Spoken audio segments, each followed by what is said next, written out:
What's up, men and women? Can you believe it's been 36 years? Heck no. I would say something else, but no way. It's awesome. Each and every year I come out here, of course, I thank God that I'm allowed to come out here to help make a difference for kids out there, because I see how many kids suffer around this area and throughout the country, and I want to be able to be one that helps out, but as you all will. It's just not me. Yeah, my name's behind it, but it's the people out there that bid on items, and like last night, we get people bidding $20,000, $30,000 to go on trips, hunting trips with me, and just different things, and it's like, wow, but they understand it. They get why we do it, and that's to be able to make a difference for a lot of these smaller foundations right here in Western New York that don't get the big money, or don't give any money at all. So it's fun. I enjoy it. Does it feel like reunion weekend a lot for you? I mean, you see some of the same guys year after year. It's always fun. I mean, Bruce and Daryl and Jimmy Richard, Fred Smirlis, and from back in the day, that's way back in the day, but just seeing the guys come in and the people that I got to know over the years that, I knew them, I didn't know them well until they've been coming to my golf tournament. Now they come every single year and they enjoy it. And I think the people, like today, for a good example, are coming because it's 75 degrees, sunny and beautiful day, and it's 95 and 100 degrees where they're at. It's like a vacation for them. But they also understand what it's all about, so we have fun. What's it say to you about the camaraderie that you formed with them, that they continue to do this year after year to come back for you? The toughest thing for me is I'm not very good at asking. I never have been, whether it's for money or people to do, favors for us to come out and support. Sometimes it's hard for me because I know they have their own schedule. A good example, Dan Marino. He's been there probably 25 out of 36 years, and I hate asking. And because they have families, they have kids, they have grandkids, and it's hard sometimes. A good example, Ben Roethlisberger. He couldn't make because of his kids playing, but he also let me auction off a skeet shoot at my lodge, a nice dinner, and a little meet and greet with a few people. And so some people do that. Josh Allen the other night came over to my house and signed a bunch of items for me so I can auction stuff off to be able to make money. Tom Brady, good example also. But I'm the last person who wants to go ask. I hate asking, but you got to ask. If it's for my son, it's for the kids, I'll do it. Jim, I know the last time that we were here back last year in August, the stadium was agreed upon, but they were trying to work out the final kinks, and now there's actually progress being made on the site of the new stadium. I mean, there what is? do you think? Oh yeah. What do you think about the progress so far, and just your overall thoughts on finally getting this done and having the long-term future of the team secured in Western New York? Well, that's awesome. I think everybody in this area loves it, wants to see it. Next couple of years is going to be tough. It's going to be tough for parking. I can't wait to see what happens. But people have to just be patient. It is what it is. It's part of the Buffalo community. It's a part of our home now. And it's a new home, which is awesome. But we're going to go through some tough times as far as with parking and everything. But you know what? I can't wait till it's all done and we're playing in there and we start a new tradition. Have you gotten a chance to look at the renderings? What do you think Yeah, of oh yeah. what I mean, I didn't go into detail with it. I pretty much saw what everybody else saw. I love it. I love it. As long as they make sure in the wintertime the sun is hitting the home team and not the visiting team. Whoever thought of that before, that wintertime the sun is hitting the Miami Dolphins in December, that don't work. Because when we go down there, the sun is hitting the Buffalo Bills in the summertime. So, yeah, so I just hope you understand that. So when the new stadium does go up and the team moves in and then the old stadium gets demolished, I mean, is that going to be sort of sentimental for you to let that go, because you have a lot of memories there with your teammates as well?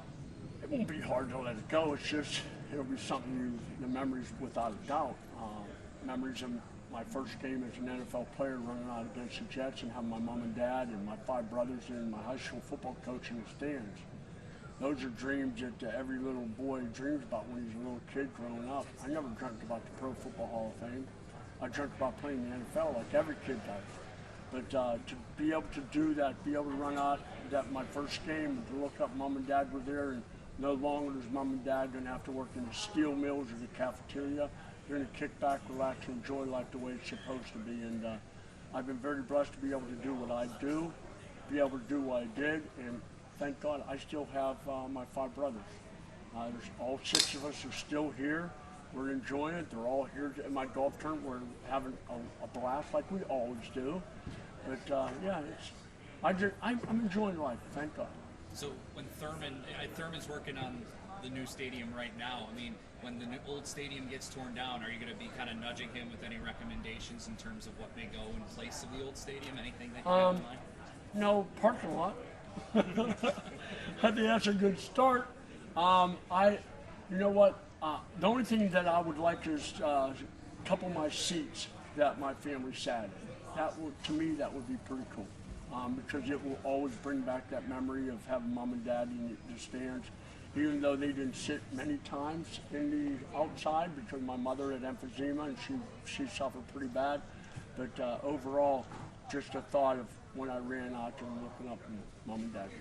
Another season is on the cusp here. What are your expectations for this year's team? I haven't really studied in detail what you're going through. It's just like every year. If you stay healthy, you have a great chance. AFC is getting a lot tougher. It's not easier, it's tougher. AFC East is a lot tougher. So we got our work cut off for us. We just have to stay healthy and be hungry.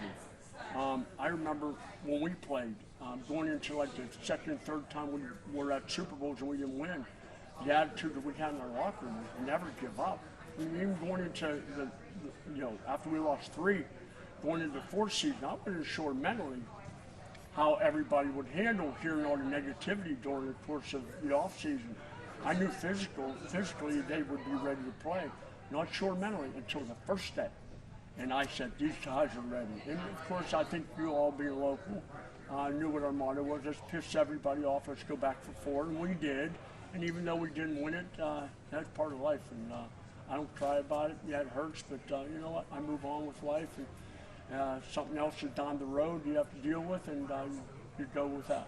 Jim, how has your relationship with Josh kind of evolved over the years that he's been in Buffalo? And just what have you seen from him since he entered the league and, he's been able to do what he's done the past couple of years? I try to stay away. I try not to get too involved in what he's doing. He's been through a lot the last couple of years, as everybody knows.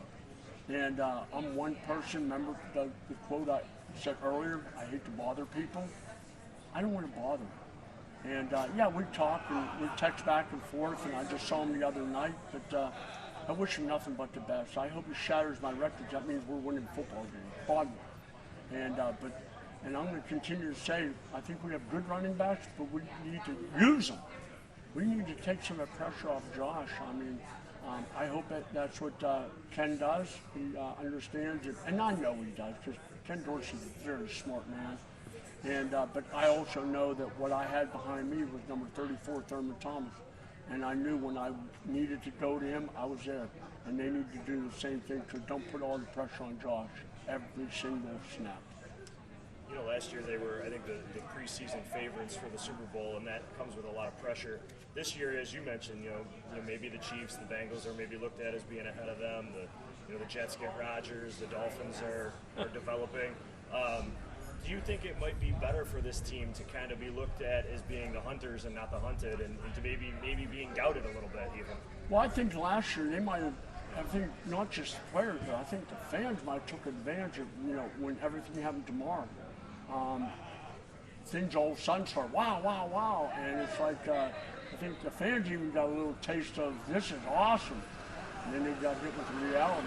And I think that I think we are in the part of the league right now in the AFC where we got to fight for it. And I don't think that when you look at the whole scheme of things that we would be at the top. I think we're, at top 3, I'd say. But you know what? You've got to keep earning that each and every week. And the key is, as we all know, you've got to keep your star players healthy.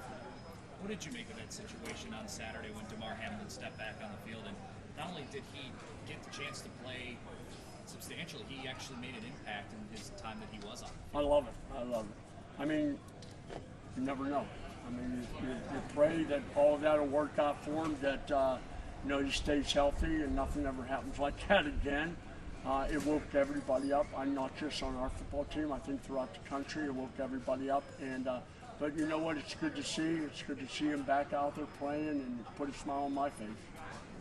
Jim, you mentioned earlier the relationships you've been able to cultivate with people that you didn't really not used to know that well. What's it mean to you to see the people out here that, obviously you know people from the Bills, but people from around the league, or even guys like Johnny Damon who played a completely different sport, to see those relationships that you've been able to do? Yeah, it's great. I love it.